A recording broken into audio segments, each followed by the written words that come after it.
Good morning. How are you today? It's the end of December, and there's just a whole bunch going on. So I thought I would come to you today and talk to you a little bit about some of the non-religious holidays that have been so important for us to celebrate, and sort of some draw an invitation to you for doing something different today. Monday, Tuesday, Wednesday, okay? As we go through the holidays. Now, first and foremost, if you're a new to this channel, please like and subscribe.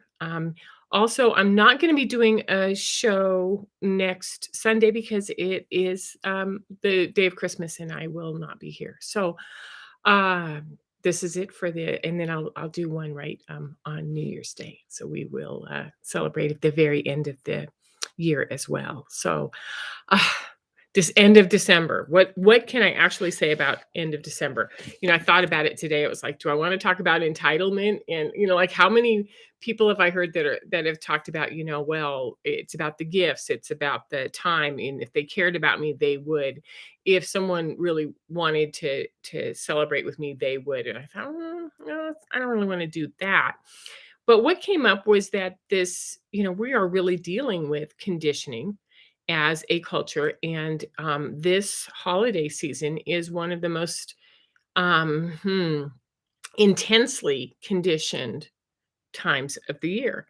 And I'm not here to be Scrooge and go like, "Bah, no, don't do that." What I do want to do is provide some context for a way to do something different. Okay, so first and foremost, today is the day that the galactic center aligns with the sun. So here's the sun, here's the galactic center. They are both between 26 and 27 degrees Sagittarius. And the galactic center is the center. I looked it up. It's the center of our galaxy. It's the center that our galaxy rotates around, right? So that is aligned right behind the sun. So this is a magical day where there's just a lot of opportunity. And when I looked up the idea of the galactic center, it was like freedom, truth, spiritual expression. And so the invitation I would give you is, go to your chart and put the galactic center on it and find out what sign and what house it is in. And it will kind of give you an idea of what's possible to sort of think about and go like, hey, I know how to do this today, and sort of put that out there. Right. So that's the first thing that's going on. And then we have this solstice that's coming up on the 21st. And in the pagan and indigenous cultures, it is in the northern hemisphere the longest day of darkness, and in the southern hemisphere, the longest day of light. And so they switch, right? And so because I'm here in Montana, in a half an hour from the Canadian border, we're talking about really far north. So it's gotten really dark early.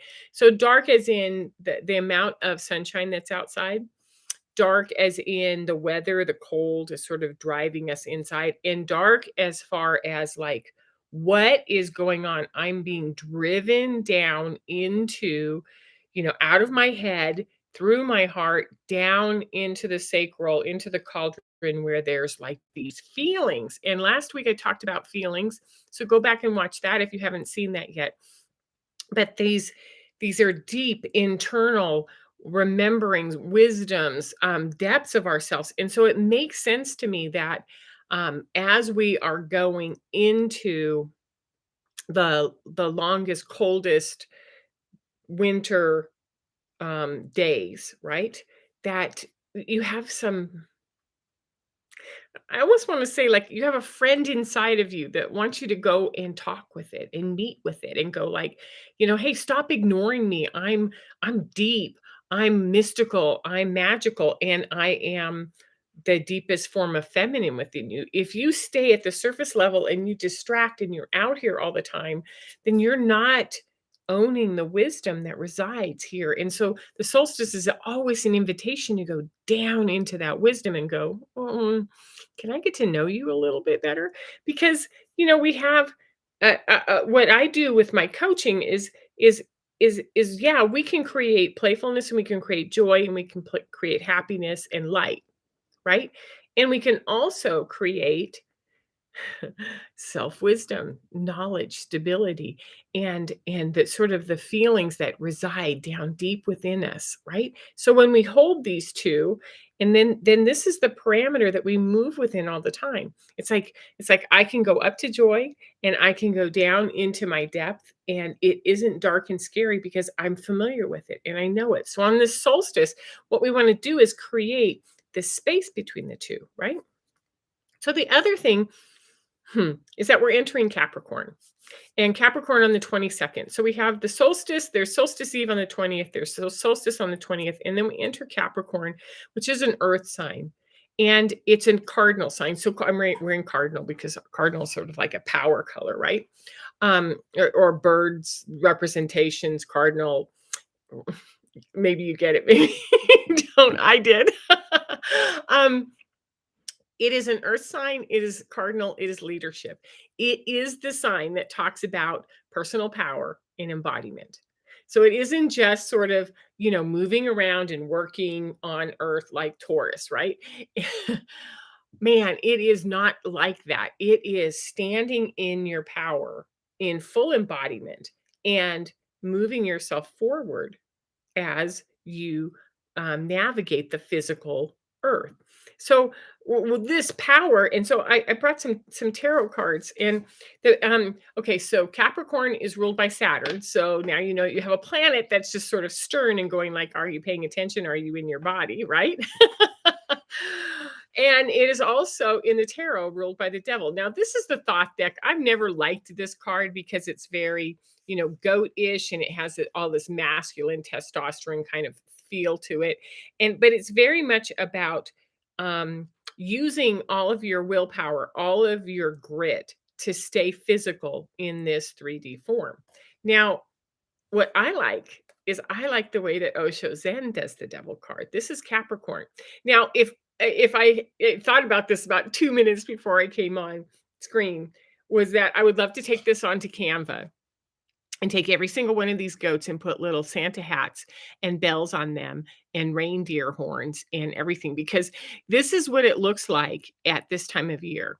You've got this growing, budding lioness who wants to know more about herself and more about what's happening within her body, or him. It can be either or, right? And you have this culture of sheep that the lion has been raised with. And so the lion doesn't like standing out and doesn't want to be different, and has learned how to condition themselves to think that they are a sheep.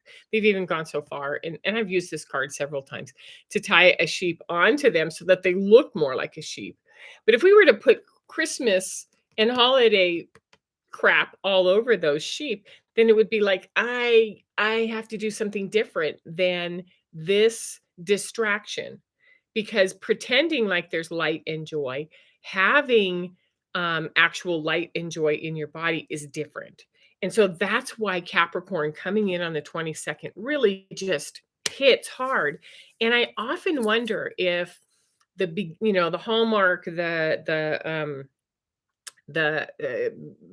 marketing machine didn't take over sort of the Hanukkah, Christmas celebrations, and just inundate us with artificial rather than going to the real thing, because Capricorn's asking you to be real. Capricorn is asking you to stand in your power because it's Saturn, and Saturn also rules Binah, which is at the top, um, uh, the Sephiras of the tree of life, which is where all the power is, right? Okay. Now, also, I thought this was interesting. Beth Shermer through Alchemy Mystery School puts a calendar together, and she does the court cards that are also associated with Capricorn. So the court cards are the Queen of Discs, Queen of Earth, Queen of Pentacles. What I like about her is that you can see the trail through the desert, and there's dead trees back there, and she's now sitting up on a hill. She's got some hydration with her. She's showered, she's changed, she's relaxing, and she's looking back over that path like, wow, that journey through the dense 3D was really tough. And now I know what it is, and I have something to do with that. Again, I have something to do moving forward.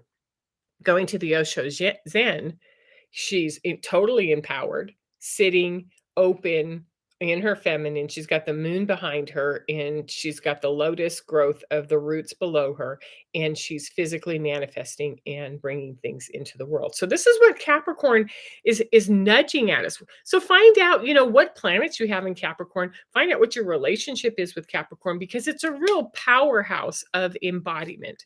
And for those of you who know, I wrote the Indigo Assignment. It published last May. It's been phenomenal to talk about this and to coach readers through it, and to share with it. And what I was noticing is that within the Generation X is when the indigos first arrived, and the indigo energies. I thought I would just read this for you. Our assignment is to hold all of our being with the frequency that we have on Earth, to embed ourselves energetically into the ground and affect the entire third dimension with our frequency. If we don't embody fully or bypass the pains by drifting upwards into lighter states of being, we're missing a huge portion of the purpose of holding this frequency on our planet. So if we can, like, embed, right? It makes sense to me that this is the most difficult part of our assignment, to root in and hold where when we are and have experienced difficulty in the density, in the daily challenges of being an intuitive, powerful, and responsive human. Our courage is summoned minute by minute throughout each day to release the reactions and to hold no matter what. So, Capricorn is the holder, and we are now in the month of the main holder. It's fascinating. Okay. So, next is we have this new moon, and the new moon is in Capricorn, and this new moon is about grounding in. It's where you have and I'm reading this word for word, new moons in Capricorn. You have the opportunity to bring what you most value into the world: pure vitality, creative energy, and physical embodied form. So that's what's going on right now, beyond the approach of Christmas Eve, beyond the celebrations we're in right now of Hanukkah. So it doesn't have anything to do with the holidays. And I have a dear friend who traveled throughout the United States and then traveled throughout Portugal and Spain, looking at religious centers and looking for well water sources that were sacred in the indigenous peoples prior to advancement, prior to the beginning of the building of the Catholic churches. And what she found was that on top of all of these sacred sites were these religious structures, and they were built there on purpose because they held the power of that site, yet then they could harness it and use it for religion. So what we're really looking at is, like, time to tap, tap, tap on the shoulder and go, I don't know, like, how far did I buy into all this distraction at the end of the month of December? And I've been building up to it. Maybe I've got kids that have written letters to Santa if they're young. I've been talking about decorating the tree. We've got the lights, we got cookies going, we have celebrations. And you're like, so how lost did I get from me embodiment in what I'm here to do? And what can I do to get back to that? Or how can I harness this family of mine, this group of friends that I have, this partner that I have, and spend some time doing the deeper internal work so that you can sort of show up in a present embodied way, right? So I have some tips for you. I have 5. So the first thing is to step back from the intensities of the holidays in the next 2 weeks, starting today when the Galactic Center is in alignment, right? So maybe turn off all of the music, especially if you're listening to public music, which is absolutely nothing but Christmas carols at this time. Take a walk outside and identify with nature. Right now it's 21 degrees outside and the wind is blowing. And there's something really powerful about being in that kind of wind chill and just going like, I'm here, I'm grounded, and I can do this. And create some quiet space, whether it's, cordon the kids off or have everybody sit down and draw. There's things that we can do to start going inward and teaching our the ones around us, that going inward at this time, especially as we build towards solstice, is amazing. Okay. So create ceremony. Number two. Sorry. Number two, create ceremony today as the Galactic Center, which is how to stand in truth and freedom, and then create ceremony about the solstice. I've chosen for the last, oh my gosh, I think my youngest, who's 30 now, was 3 when we started celebrating solstice and downplaying Christmas and bringing solstice up. So we would have some very close friends over. We would have a ceremony of acknowledging the dark and what's ahead of us, and also then passing a candle around. And so these little kids with these little candles and paper cups, and they would say what they wanted to do during the internal winter, what they wanted to do for quiet time. So create a ceremony on Monday night, on solstice eve, or on Tuesday for the solstice, and gather with the soulful human beings that you really love to be with. Number three, um, between now and then, allow yourself to go deep and witness yourself. Normalize the depth, normalize the deepness that's there, and kind of go like, it's okay. So, and a term that I've used a lot is, and then that happened with all these solar flares that are going on, with all the things that are, and just go, and that's who I am. And this is what I need to spend more time normalizing and getting to know. And you can even do that with, if you're a parent with your children, which is, yeah, sometimes that is there, and that is the most beautiful part of you. So how do we normalize and make both these accessible, right? Number four, remember that love, the vibration of love, and in what you hold is what you're grounding, right? This is what we're anchoring in. We're anchoring in presence. We're anchoring in openness. We're anchoring in full embodiment and love. Because self-love, collective love, love for the people around you. This is the hardest thing to hold when everything around is saying, be afraid of money, be afraid of the government, be afraid of war, be afraid of this or that. We anchor in love. Okay. And number five, compassion. Have these deep, warm feelings of compassion for yourself as you're finding this deeper, lower part of yourself. And as you're seeing that in others, and recognize it and say, hey, I see that. That's beautiful in you. So this is the kind of stuff I've been doing. And if you want some guidance, especially during this holiday season, by all means, you can contact me down below in the information I have on my media sites and whatnot. Meanwhile, enjoy this magical time, and I will see you at the end of the year on the 31st. Take care. Bye bye.